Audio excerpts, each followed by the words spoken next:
Hello दोस्तों, आप सब लोगों का स्वागत है मेरे YouTube channel study mind TV में।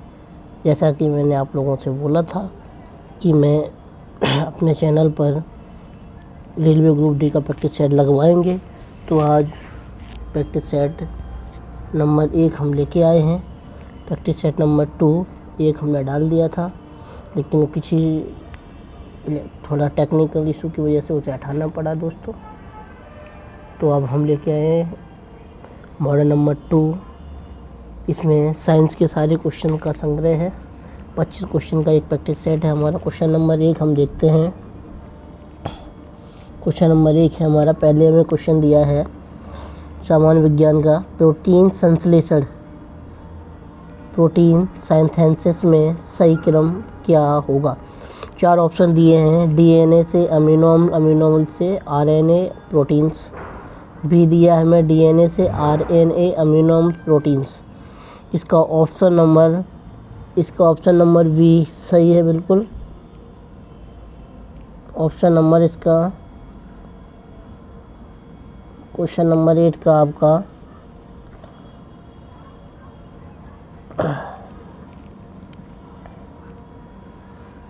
क्वेश्चन नंबर इसका बी ऑप्शन बिल्कुल सही है। इसका बी ऑप्शन बिल्कुल सही है, क्योंकि दोस्तों हम जानते हैं कि डीएनए से आरएनए का बनना यानी ट्रांसक्रिप्शन कहलाता है, और आरएनए से डीएनए का बनना रिवर्स ट्रांसक्रिप्शंस कहलाता है। डीएनए से आरएनए और आरएनए से अमीनो अम्ल से प्रोटीन्स, और राइबोसोम से प्रोटीन का निर्माण होता है। ठीक है, इसे ट्रांसलेशंस कहते हैं।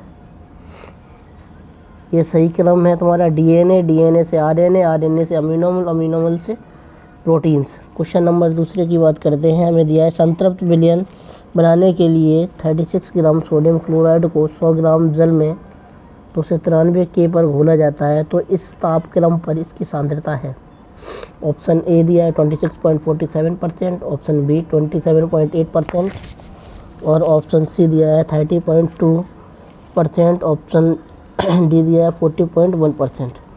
इसका ऑप्शन नंबर ए इसका आंसर होगा 26.47%, क्योंकि प्रतिशत सांद्रता बराबर होता है तुम्हारा, लिख सकते हैं हम यहाँ सांद्रता,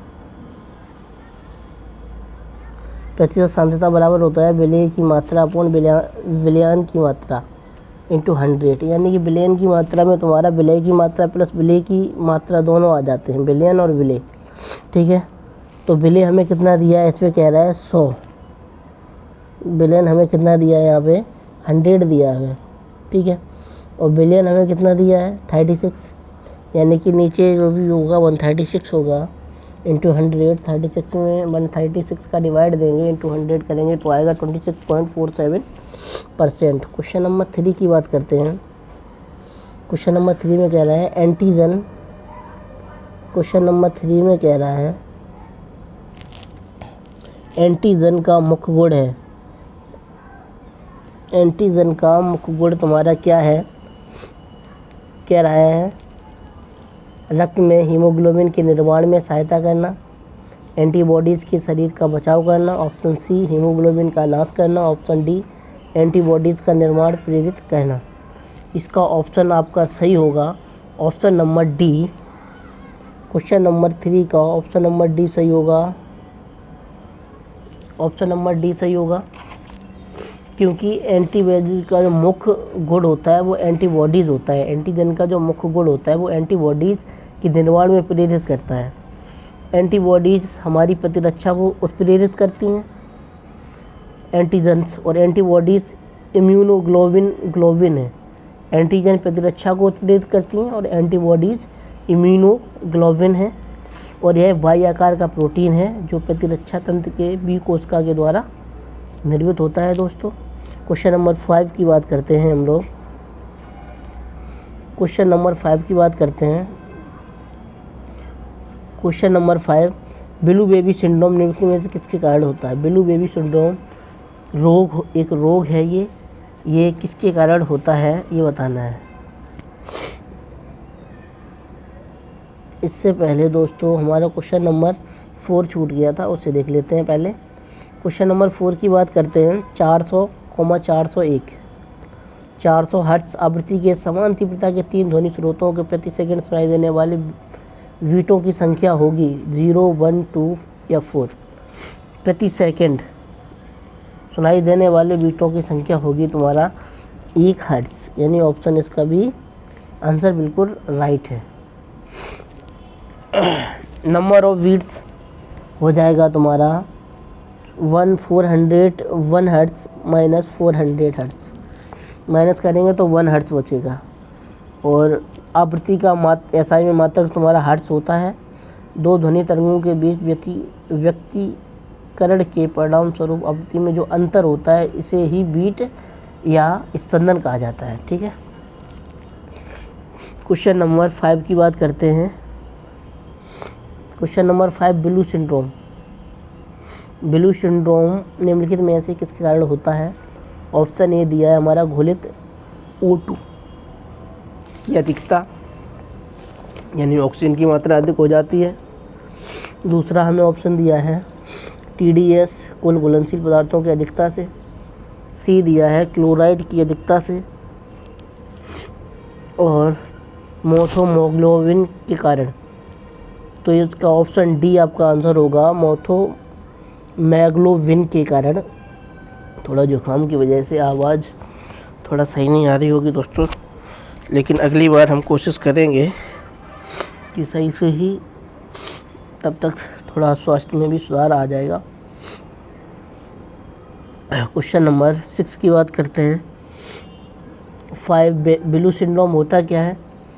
ये मीथोग्लोबिन के कारण होता है। ये ब्लू बेबी सिंड्रोम है वो मीथीमोग्लोबिन के कारण होता है।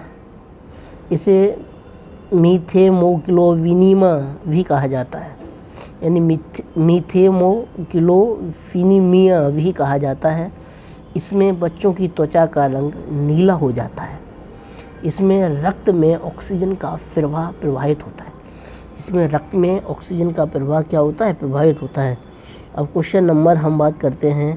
क्वेश्चन नंबर 7 की बात करते हैं।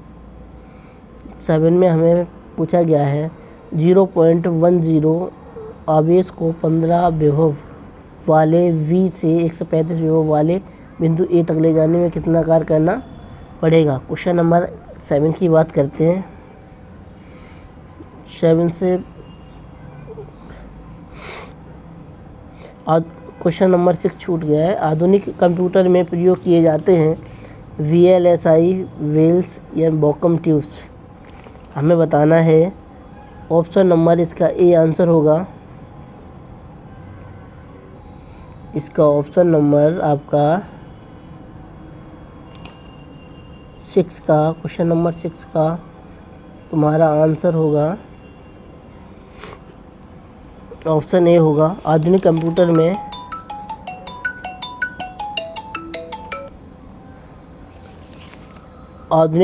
प्रयोग किए जाते हैं VLSI या वेल्स या वॉकम ट्यूब्स उपयुक्त सभी।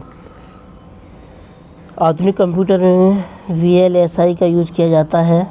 ऑप्शन नंबर ए आपका आंसर होगा, जिसकी फुल फॉर्म होती है वेरी लार्ज इंटीग्रेटेड सर्किट का प्रयोग किया जाता है। वेरी लार्ज VLSI की फुल फॉर्म होगी तुम्हारी वेरी लार्ज इंटीग्रेटेड सर्किट का प्रयोग किया जाता है। कंप्यूटर के विभिन्न पीढ़ियाँ, अभी जो रनिंग में जो पीढ़ियाँ कंप्यूटर की हैं, पहली थी वैक्यूम ट्यूब्स 1940 से 56 तक चली।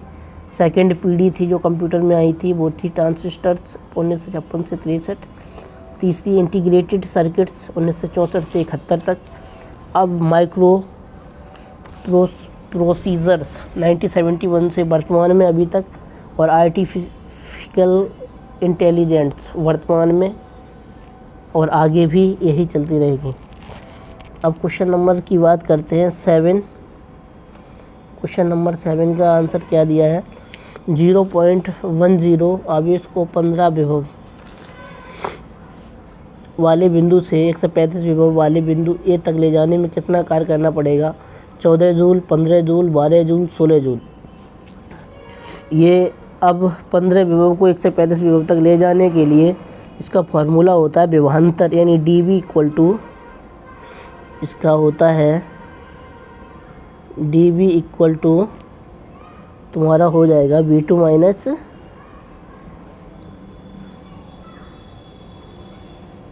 माइनस V1, ठीक है। V2 माइनस V1 होता है, यानी कि हम V2 का मान 135 माइनस यहाँ हो जाएगा हमारा 15 इक्वल टू 120 बचा, 120 भी बचा यहाँ से, 120 विभवांतर आ गया। अब हमारा होता है आवेश E बराबर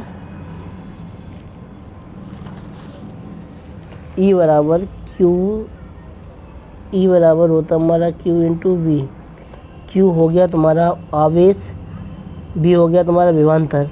तो आवेश हमें दिया है 0.1 इंटू विभवांतर हो जाएगा तुम्हारा 120 इक्वल टू तुम्हारा कितना आया, यहाँ से रेज कर देते हैं, तुम्हारा आ गया, यानी वोल्ट में आ जाएगा तुम्हारा 0.1 इंटू हो जाएगा तुम्हारा 120 इक्वल टू तुम्हारा हो जाएगा 12 जूल। ये इसका आंसर हो जाएगा दोस्तों। क्वेश्चन नंबर 8 की बात करते हैं। क्वेश्चन नंबर 8, सुमेलिखित कीजिए कि नीचे दिए गए कोड का प्रयोग कर सही उत्तर चुनिए।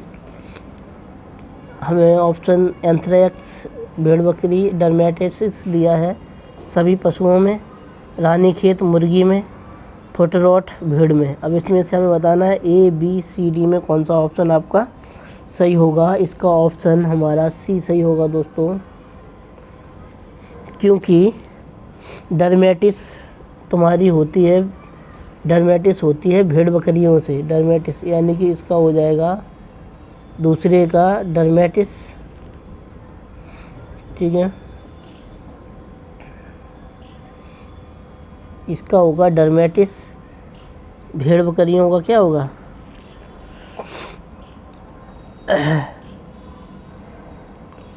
डर्मेटिस, भेड़ बकरी का डर्मेटिस होगा। और तुम्हारा एंथ्रेक्स सभी पशुओं में होता है, तुम्हारा ये एंथ्रेक्स है वो सभी पशुओं में होता है, एंथ्रेक्स सभी पशुओं में होता है, ठीक है।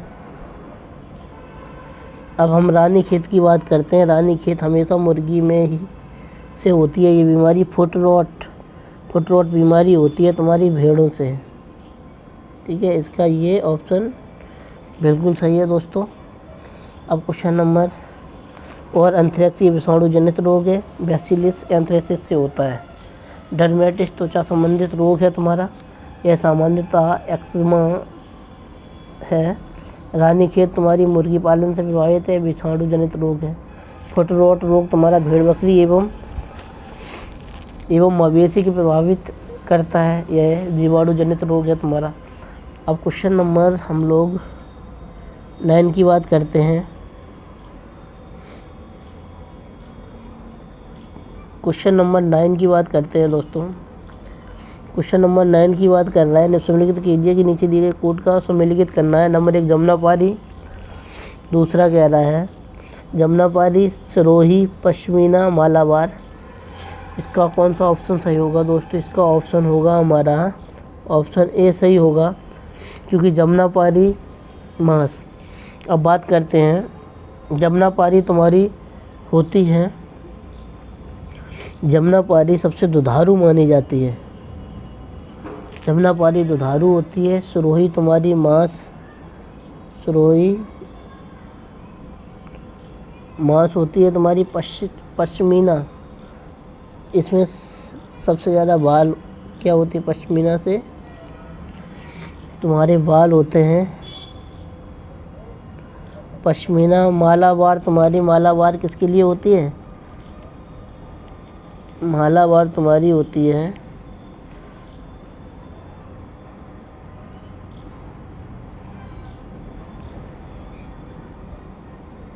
क्वेश्चन नंबर 9 पे थे हम लोग।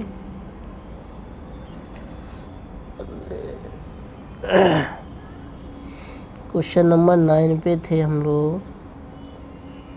ठीक है, मालाबार हो गया था। मालाबार तुम्हारे किसके लिए थी? खाल के लिए थी। इसमें वैज्ञानिक नाम की बात की जाए तो कैप्रा हिरकस है। प्रमुख नस्ल यहाँ गद्दी हो गया, चमाथंगी, बराबरी, मारवाड़ी, बरबरी की सिटी गोट भी कहते हैं। ठीक है, अब हम बात करते हैं क्वेश्चन नंबर 10 की। क्वेश्चन नंबर 10 में देखो क्या दिया है, हमसे पूछ रहा है कि क्वेश्चन नंबर 10 में अगर बात की जाए, क्वेश्चन नंबर 10 जब जन्म दर मृत्यु तुल्य होती है तब वो अवस्था कहलाती है प्लेटिव अवस्था, एक्सपोनेंशियल वृद्धि अवस्था, आरंभिक वृद्धि अवस्था या त्वरण अवस्था। क्वेश्चन नंबर 10 का हमारा आंसर होगा, भारत में लगभग जन्म दर है वो 2.24% है और बिहार में 3.2। जब जन्म दर और तथा मृत्यु दर तुल्य होता है, जब जन्म दर मृत्यु दर तथा मृत्यु दर तुल्य होता है तो वह अवस्था प्लेटिव अवस्था कहलाती है। इसका ऑप्शन आपका ए सही होगा। ऑप्शन ए बिल्कुल राइट है। क्वेश्चन नंबर 11 पे आते हैं। क्वेश्चन नंबर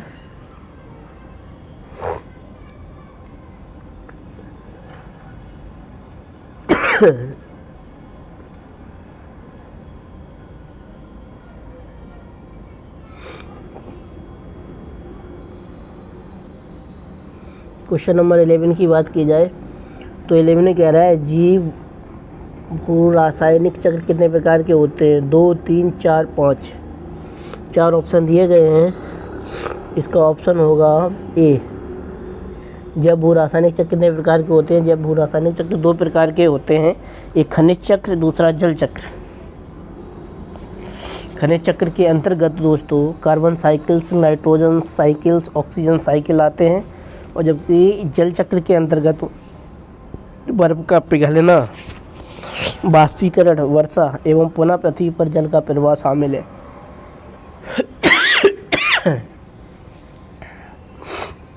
क्वेश्चन नंबर हम लोग 12 की बात करते हैं। 17 ग्राम H2O2 में कितने मोल होंगे? इसका 1340.5। 17 ग्राम H2O2 में कितने मोल होंगे? तो इसका ऑप्शन डी सही होगा, 0.5। यानी नंबर ऑफ मोल्स बराबर हो जाएगा द्रव्यमान बटे दिए गए द्रव्यमान बटे अणुओं का द्रव्यमान। ठीक है,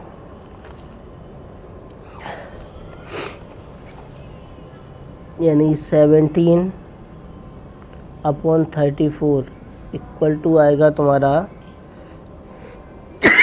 0.5 मोल्स। ठीक है, क्वेश्चन नंबर 13 की बात करते हैं। देश में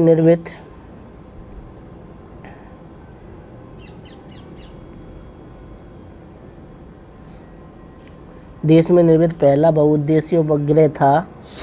देश में निर्मित पहला बहुउद्देशीय उपग्रह तुम्हारा INSAT-2A था। 2A ऑप्शन सी आपका बिल्कुल सही आंसर है। अगर इसकी फुल फॉर्म की बात की जाए दोस्तों तो इसका होगा Indian national satellite.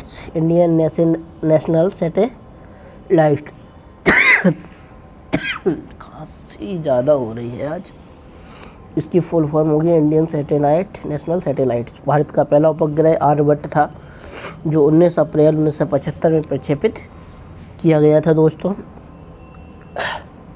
Question number 14 की बात करते हैं। सफ़ेदा होता है तुम्हारा PbCO3 into PbO twice PO CH3 COO PbOH का होल ट्वाइस PbCO3 PbOH का होल ट्वाइस। क्वेश्चन नंबर 14 का आंसर होगा आपका option number D, twice PbCO3। यही सफ़ेदा होता है। Pb का अयस्क है ये, 14 से वर्ग की धातु है ये ऊष्मा में विद्युत का कुचालक होता है। इसमें प्रमुख अयस्क गैलेना है। क्वेश्चन नंबर 15 की बात करते हैं। शक्ति का व्यावहारिक मात्रक वाट और 1 वाट ऑप्शन पहला 1 वोल्ट इंटू 2 एम्पियर, दूसरा दिया है हमारा 1 वोल्ट इंटू 1 एम्पियर के तुल्य होता है। इसका ऑप्शन बी ही ठीक है, ऑप्शन सी हो नहीं सकता, 2 एम्पियर है। क्वेश्चन नंबर हम 16 की बात करते हैं। निम्नलिखित में कौन सूत्र सुपर फास्फेट उर्वरक का है, यानी कि सुपर फास्फेट CaH2PO4 का whole twice. Option number B इसका आंसर होगा। CaSO4 इंटू ट्वाइस H2 है तुम्हारा, ये एक जिप्सम का होता है। CaCaCl2 कैल्शियम क्लोराइड हो गया, कैल्शियम फास्फेट हो गया, CaSO4, ठीक है। ऑप्शन नंबर बी आपको बिल्कुल करेक्ट होगा। इसमें नाइट्रोजन और फास्फोरस पोटेशियम का जो रेशियो होता है वो इनका मिश्रित होता है। क्वेश्चन नंबर 17 की बात करते हैं। ऊष्मा किस प्रक्रिया द्वारा गति से स्थानांतरित होती है, चालन, संवहन, विकिरण या इनमें से कोई नहीं। तो इसका आंसर होगा आपका विकिरण विधि द्वारा। विकिरण से कैसे? ऊष्मा सबसे तीव्र गति के विकिरण में गमन करता है, विकिरण के लिए माध्यम की आवश्यकता नहीं होती। क्वेश्चन नंबर हम बात करते हैं, क्वेश्चन नंबर 18 कह रहा है कि माइकलसन मॉर्ले प्रयोग आधार बना था अपेक्षिकता के सिद्धांत का, व्यतिकरण की घटना का, ईथर परिकल्पना के पतन का। आपका ईथर परिकल्पना के पतन का।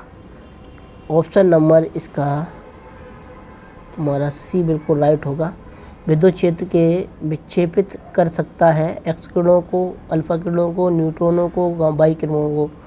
तो 19 का हो जाएगा तुम्हारा बी, गामा किरणों को, अल्फा कणों को प्रक्षेपित कर सकता है, क्योंकि एक्स किरणें न्यूट्रॉन आवेश रहित होती हैं, विद्युत चुम्बकीय तरंग नहीं होती है। यह विद्युत चुम्बकीय तरंग है, यह आवेश रहित होती हैं, ठीक है। क्वेश्चन नंबर बी की बात करते हैं। मानव शरीर में मौजूद निम्नलिखित कोशिकाओं में से किसमें माइटोकॉन्ड्रिया नहीं पाया जाता? तुम्हारा लाल रक्त कोशिकाएं, यकृत कोशिकाएं, मांसपेशी कोशिकाएं, श्वेत रक्त कोशिकाएं। इनमें से किसमें केंद्रक नहीं, माइटोकॉन्ड्रिया और केंद्रक नहीं पाया जाता? तुम्हारी हो जाएंगी वो लाल रक्त कोशिकाओं में। दोस्तों, केंद्रक और माइटोकॉन्ड्रिया नहीं पाए जाते हैं। इसरो का प्रमुख विक्षेपण केंद्र, क्वेश्चन नंबर 21, इसरो का प्रमुख प्रक्षेपण केंद्र, इसरो का प्रमुख प्रक्षेपण केंद्र कहाँ है? सतीश धवन अंतरिक्ष केंद्र है, जिसे SAR के नाम से जाना जाता है। यह आंध्र प्रदेश के श्रीहरिकोटा में स्थित है। इसकी स्थापना 1971 में की गई थी। इसका ऑप्शन आपका बी सही होगा। क्वेश्चन नंबर 22 की बात करते हैं। निम्नलिखित में से किस तत्व का संकेत सही नहीं दिया गया है? Tin, Ti, antimony, Sv, rhenium, Re, tungsten, W। Tin को हम लोग Sn से लिखते हैं, ना कि Tn से। टिन का गलत है, Sn से लिखते हैं हम लोग टिन को। लिखी पद्धति का विकास, ये गलत है। क्वेश्चन नंबर 23, एक तत्व का परमाणु क्रमांक 34 है तो उसकी संयोजकता होगी 4, 6, 2, 3। 23 का ऑप्शन नंबर हो जाएगा आपका वी। क्वेश्चन नंबर 24, एक तत्व का परमाणु क्रमांक हो गया। कोई एक ऐसा सॉफ्टवेयर जो कंप्यूटर की सभी प्रक्रियाओं को प्रबंधित करता है और प्रोग्राम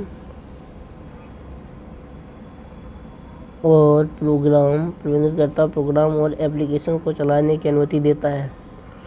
ऑपरेटिंग सिस्टम, मॉडेम और तुम्हारा हो जाएगा मेलवेयर, स्पैम। इसका ऑप्शन ए, ऑपरेटिंग सॉफ्टवेयर एक ऐसा सॉफ्टवेयर है जो कंप्यूटर की सभी प्रक्रियाओं को पूरा प्रभावित करता है, यानी कि इसका आंसर ऑप्शन ए ही होना चाहिए।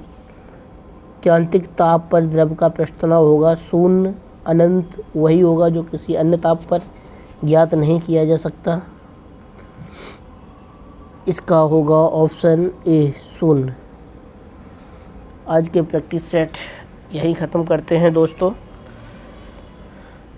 आप लोगों से मिलते हैं अगले वीडियो में अगले प्रैक्टिस सेट के साथ। अब आपको डेली एक प्रैक्टिस सेट मिल जाया करेगा 25 क्वेश्चंस का दोस्तों। अब हम रेगुलरली डेली वीडियो आपको एक प्रैक्टिस सेट लगवाएंगे। ओके, जय हिंद दोस्तों।